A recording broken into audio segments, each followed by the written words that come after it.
Guys, I messed up. And this one's completely on me. I was like, you know what? Let's go ahead and order some new wheels. So I ordered some new wheels. The only problem is, these are 15 inches. Now currently on the car, I have 18-inch wheels.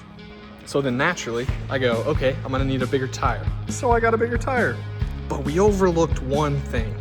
These wheels won't fit over these brakes. Let me show you what I mean.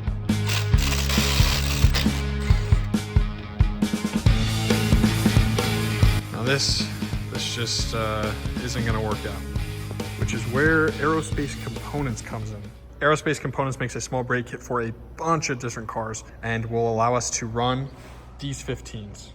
Not to mention a lot of weight savings as well. These stock brakes, rotor, caliper, and lines, 31 pounds. These ones, for this setup right here, 12 pounds. Not to mention two-piece rotor, a beautiful raw billet finish, Hawk brake pads, which is what we run on the front of this car. And what I love about Aerospace Components is that not only do they have the street light version, which is what I have here, they also have a drag pro version for front and rear. So those are even lighter than the ones that we have right now. But being that this car is more of a street car and not a drag car, I don't want to have the brake fade that comes with the drag race brakes. Those are meant for stopping like one time really, really fast. Whereas these can take, you know, back to back hits. So being that we're going from such a big wheel as an 18 down to a 15, there are a few other things we'll have to modify, which I'll show you guys along the way. But enough yapping, let's get wrenching here. Go ahead, take off this top and bottom bolt right here. Go ahead and move the caliper off there. Just put it around there and zip tied it. Get to remove these pads. And then remove this bracket with these bolts right here. One there, and one right there. And with this bracket off, good to remove the rotor. This will more than likely be stuck on there. Might need a couple love taps with the mallet. First rotor's off. Take that dust shield off now. Get that thing out of here.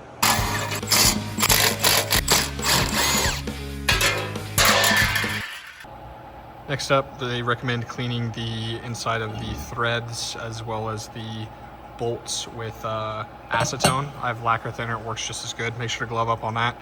We're gonna be installing those with red Loctite. And make sure when tightening these down, you go in a star pattern so across from each other so it tightens down evenly. I'm gonna be going down to 10 foot-pounds for all of these. Didn't include a torque spec on that, but just using my best guess based off of other brake kits that I've done in the past. I'm gonna be going down to 10 foot-pounds. And then take something to clean up the surface a little bit of this. Next up, go ahead and remove your old caliper. So go ahead and crack this nut loose. Loosen it all the way, pull this brake line down. We're gonna put this one back in, screw this nut back in it. Brake fluid will be flowing out of it, so I have a 3AN plug here to prevent that from happening on this side, just so I can have time to adjust everything else before I get the caliper all the way on there. So then you just slide the rotor on. There's no set screw or anything like that on this one. And you're just gonna bolt this to the bracket back here. There's no adapter brackets or anything like that.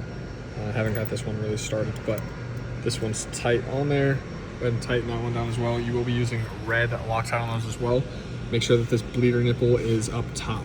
That's very important. You want all the airflow to go up and out. Also want to make sure that this is centered in between this, which you can see right now it is not. So we'll be adding, or rather taking away a shim back here, or a washer to get this rotor centered in between the caliper. So when we put the pads in, not one side is rubbing more than the other. And make sure when you're installing these bolts to the knuckle, it goes bolt, lock, washer, and then obviously the thread locker on there as well. And this is what it looks like with the wheel on. Got clearance on the brake caliper and kind of all around. Not really though, because we need to shave that bolt right there and then underneath here as well. I'll show you guys from the back side. So as you can see, that is very, very close. So we're just gonna shave off that, and again with this bolt right here as well. And then we're gonna take this arm, we're just gonna do a flip on it. So this arm, it's curving down right now. you can flip it around and it'll go up like that, and that gives it more clearance as well. It'll work fine when it's up in the air, it won't hit on anything, and then once you lower the car down, there's weight on it, this will dig into the wheel. So definitely don't want that to happen. We're just gonna flip this arm. It'll work both ways, like I just said, and then shave that and shave that. And I got the bolt marked out right there. I'm just gonna shave that much off of the whole thing. And then down here, I'm gonna flip this arm really quick. Again, it's going down. We want it to be curving up so it doesn't hit on the wheel. So just get 16 on one side, 18 on the other. And grinded that down a little bit. Grinded this down a little bit. Gonna see if that's enough clearance or not. Throw the wheel on there and test it out. Okay, so that was definitely enough off of this bolt. Maybe a tad bit off that corner I might do. But down here still has some ways to go. Definitely gonna wanna clearance that more. Probably take it up to where it's flat right there. Alrighty, that took off enough. Got clearance there. Got plenty of clearance now there. Wheel spins freely. No dragging, no rubbing, nothing like that. And we do have a spacer on here, but it's not touching back there right now. Curious to see with the tire on if it does or not, but yeah, this side is completed. And really all that's left to do is to connect this. I still have this blocked off, but on the bottom port where the red piece is, it's an 1/8 inch NPT. Go ahead and put the fitting that's supplied with the brake lines. Go ahead and thread this fitting in there with thread tape and bleed your brakes. I'm gonna repeat the process on the other side now, and I'll get back to you guys when I have the wheels and tires mounted, balanced, ready to go on there.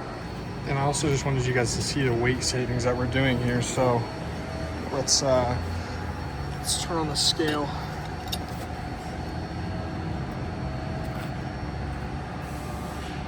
Make sure it's zeroed out. Throw on the Aerospace kit. Sitting at 12.9 pounds for everything for one side. And then let's throw on all the OEM stuff. I just know this is going to be quite a bit heavier. Oh. And for one side of the OEM stuff, we're looking at 32 pounds. So we're saving 20 pounds per side, roughly. So 40 pounds rotational mass. That's pretty crazy. And not to mention, these are the street light kits. So you can get an even lighter kit than this if you didn't care about, you know, driving it on the street as much, or if it was like a drag purpose build. You can get these down even lighter. I think they're about 9 or 10 pounds for those. Yeah, this is insane. And just got it home. This is what the wheel and tire setup looks like. This is insane. Look at that. So look at that sunset. Are we kidding? Are we joking right now? Yeah, no, this is insane. Looks so good. 15 Aerospace components, brakes. I'm loving it. I'd say this car is pretty much TX2K ready, minus the boost lines that I'm gonna work on tomorrow. So it's all these plastic ones right now. I bought everything to do hard lines and AN lines. Gonna also hard mount this max solenoid, but yeah, I think that's the finishing touches that I need to do for TX2K. Quick walk around.